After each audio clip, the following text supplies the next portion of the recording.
টি-20 বিশ্বকাপ শেষ হয়েছে, ট্রফি উঠেছে ভারতের হাতে, কিন্তু উৎসবের মধ্যেই শুরু হয়েছে নতুন এক বিতর্ক। প্রশ্ন উঠছে, বিশ্ব ক্রিকেট কি সত্যি সবার জন্য সমান, নাকি ক্ষমতার কেন্দ্রেই ঘোরে সব সিদ্ধান্ত? বিশেষ করে আইসিসি চেয়ারম্যান জয় শাহের কিছু মন্তব্য এবং ভারতীয় দলের শিরোপা উদযাপনে তার সক্রিয় উপস্থিতি নতুন করে আলোচনার জন্ম দিয়েছে। অনেকেই বলছেন, একজন আইসিসি প্রধান কি এভাবে কোনো নির্দিষ্ট দলের পাশে থাকতে পারেন? আর বাংলাদেশ ও পাকিস্তানকে ঘিরে তার সাম্প্রতিক মন্তব্য তো বিতর্কে ঘি ঢেলেছে। তাহলে আসলে কি ঘটছে বিশ্ব ক্রিকেটের অন্দরমহলে? চলুন জেনে নেই বিস্তারিত। টি-20 বিশ্বকাপের সমাপ্তির পরও থামেনি আলোচনা। মাঠের লগাই শেষ হলেও প্রশাসনিক বিতর্ক এখনও ঘুরছে বিশ্ব ক্রিকেটে। বিশেষ করে আইসিসির ভূমিকা এবং তাদের নিরপেক্ষতা নিয়ে নতুন করে প্রশ্ন তুলছেন অনেক ক্রিকেট বিশ্লেষক ও সমর্থক। এই বিতর্কের কেন্দ্রবিন্দুতে রয়েছেন জয় শাহ।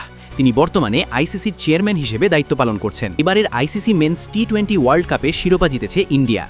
টানা দ্বিতীয়বারের মতো এই ট্রফি জিতে বড় উদযাপনে মেতে ওঠে ভারতীয় দল ও সমর্থকরা। কিন্তু সেই উদযাপনের বিভিন্ন অনুষ্ঠানে আইসিসি চেয়ারম্যান জয় শাহকে সক্রিয়ভাবে অংশ নিতে দেখা যায়। ধর্মীয় উপাসনালয় থেকে শুরু করে নানা আনুষ্ঠানিক অনুষ্ঠানেও তাকে দেখা গেছে ভারতীয় দলের সঙ্গে উদযাপন করতে। এখান থেকেই শুরু হয় বিতর্ক। অনেকেই প্রশ্ন তুলছেন, একজন আইসিসি চেয়ারম্যান কি কোনো নির্দিষ্ট দেশের শিরোপা উদযাপনে এভাবে অংশ নিতে পারেন? সমালোচকদের মতে আইসিসি হল বিশ্ব ক্রিকেটের সর্বোচ্চ নিয়ন্ত্রক সংস্থা, তাই এর প্রধানের কাছ থেকে নিরপেক্ষ আচরণ প্রত্যাশা করাই স্বাভাবিক। এই বিতর্কের মধ্যেই মুম্বাইয়ে ভারতীয় ক্রিকেটারদের সম্মাননা দেওয়ার একটি অনুষ্ঠানে বক্তব্য রাখেন জয় শাহ। সেখানে তিনি বিশ্ব ক্রিকেটে আইসিসির ভূমিকা নিয়ে কথা বলেন এবং কিছু মন্তব্য করেন যা নতুন করে আলোচনার জন্ম দেয়। তার বক্তব্যে ইঙ্গিত ছিল বাংলাদেশ এবং পাকিস্তানের দিকে। তিনি বলেন, টুর্নামেন্ট শুরুর আগে অনেক আলোচনা হচ্ছিল, কিছু দল খেলবে কিনা, বিশ্বকাপ আদৌ হবে কিনা, কিন্তু শেষ পর্যন্ত টুর্নামেন্ট সফলভাবেই অনুষ্ঠিত হয়েছে। জয় শাহ আরও বলেন, আইসিসি কোনো একক দলের নয়, কোনো দলই আইসিসির চেয়ে বড় নয়, সব দেশের সমন্বয়েই এই সংস্থা পরিচালিত হয়। তবে বাস্তবতা হলো, বিশ্বকাপের আগে বেশ কিছু বিতর্ক তৈরি হয়েছিল। নিরাপত্তা উদ্বেগের কারণে বাংলাদেশের কিছু সিদ্ধান্ত নিয়ে আলোচনা হয়েছিল।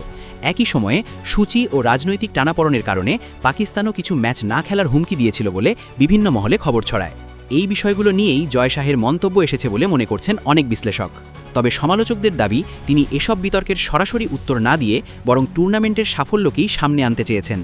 তার মতে এবারের বিশ্বকাপ দর্শক সংখ্যার দিক থেকে নতুন রেকর্ড গড়েছে।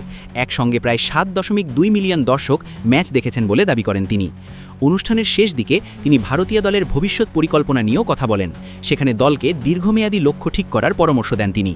অনেকের মতে আগে বিসিসিআই-এর গুরুত্বপূর্ণ পদে থাকার অভিজ্ঞতা কাজে লাগিয়ে এখন বিশ্ব ক্রিকেট রাজনীতিতেও নিজের প্রভাব বাড়ানোর চেষ্টা করছেন জয় শাহ।